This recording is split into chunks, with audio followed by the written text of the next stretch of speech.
As we will see in the upcoming module on music publishing and licensing methods and practices, these three organizations remained a crucial part of the music publishing business and the music industry commerce in general.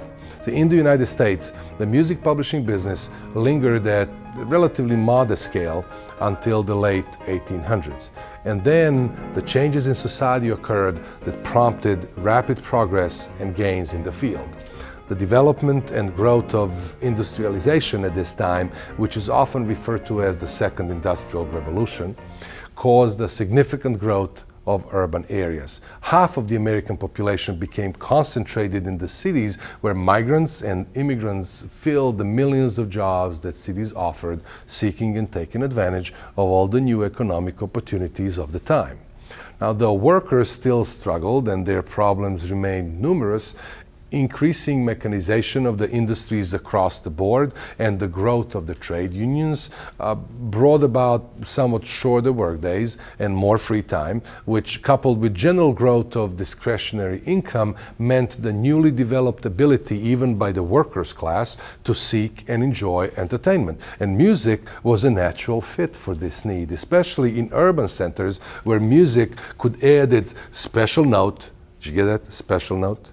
To the excitement and the diversity of the city life. Now, in addition, by the late 1800s, this industrial growth meant the need for managers, engineers, supervisors, accountants, lawyers, and other middle management positions, whose number grew as rapidly as the industries they served. Now, this new sizable America's middle class begins to enjoy making music in their homes, as well as attending public live performances more than ever before, much like the English middle class a century before that we spoke about earlier, except at much greater scale. In the metropolitan areas, where the middle class was the most numerous and access to music easier, piano, an instrument, right, becomes a staple of the living rooms. And playing and sitting around the family piano is a new favorite pastime. In 1897, there are reportedly over 500,000 children taking piano lessons, and by 1900s, the Association of Piano Merchants reports about 175,000 pianos sold that year. New York City, with its great size and population numbers and all its rich diversity and commerce, is at the time becoming an American capital of the performing arts, where music entertainment played a central role. Blackface music entertainment troupes, the minstrels of the pre- and post-Civil War era, and their often rowdy and racy entertainment gave way to tamer, popular music songs and to more dignified, family-friendly variety shows beginning to be organized at the theaters in the metropolitan areas across the nation.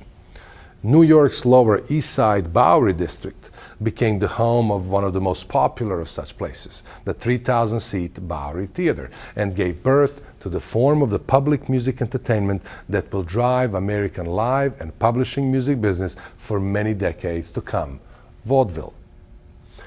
Vaudeville variety show business, utilizing American popular music songs, grew as rapidly as the public's hunger for entertainment, and New York's grand vaudeville theaters multiplied to fill the demand and accommodate this growth. At first around the Union Square on 14th Street, and then 10 blocks further uptown around the intersection of Broadway and 23rd Street. Now, musical talent flocked there to be heard and seen on the great vaudeville stages that became the holy grail of the performers' careers. Thousands filled the seats of the theaters every night to enjoy this new American favorite live entertainment, and then went home eager to play and sing the latest hits they heard there around their family pianos. So what does it have to do with the music publishing? Well, all of those people needed printed music to play and sing from. Not only the professional musicians across the vaudeville circuit, but more importantly, their audiences, multitudes whose fascination with music making at home created an ever-growing demand for sheet music. Now, the music publishers, seeking to be in close proximity to their customers, set up their offices first around the theaters on 14th Street, and then in 1890s followed the vaudeville's expansion uptown, and have generally clustered their business operations on 28th Street between Broadway and 6th Avenue.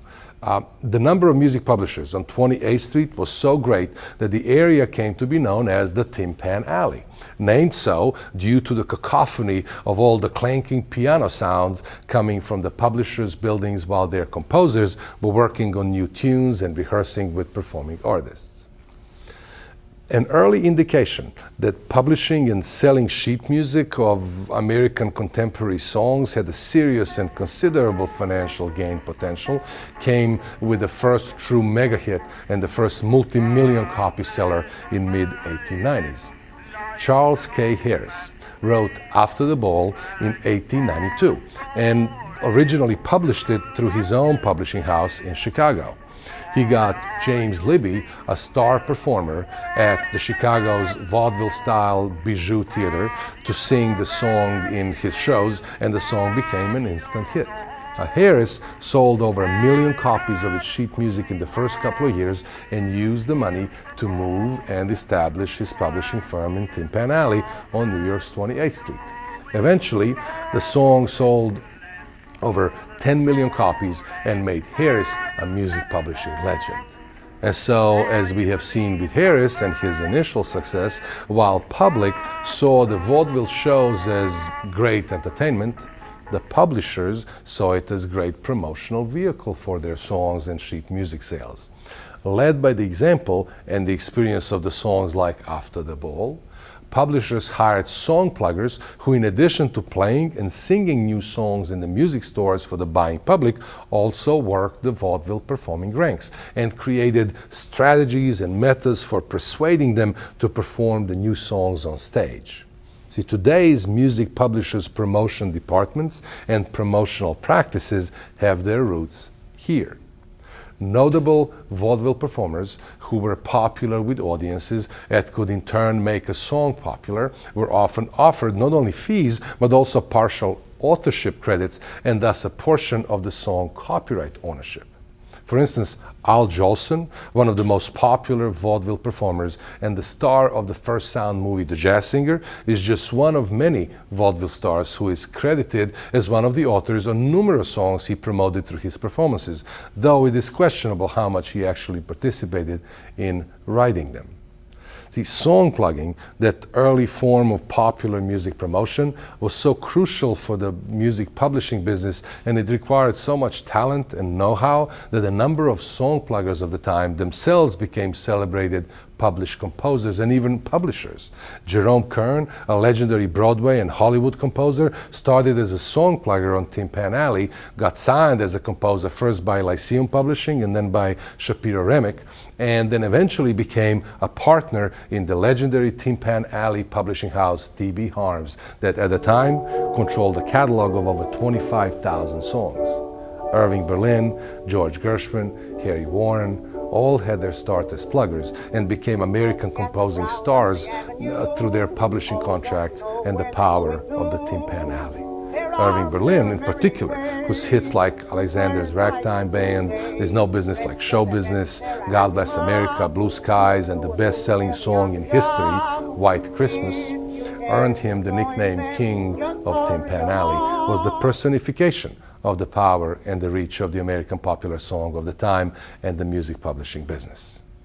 Now, as the music entertainment modes of delivery and communication expanded over the years, from vaudeville shows to Broadway musical, records, radio, Hollywood, music publishers who got their start in Tin Pan Alley kept in step and kept adjusting their approaches and business methods, as well as making sure that the copyright code kept in step as well, all of which made the music publishing business in the United States what it is today.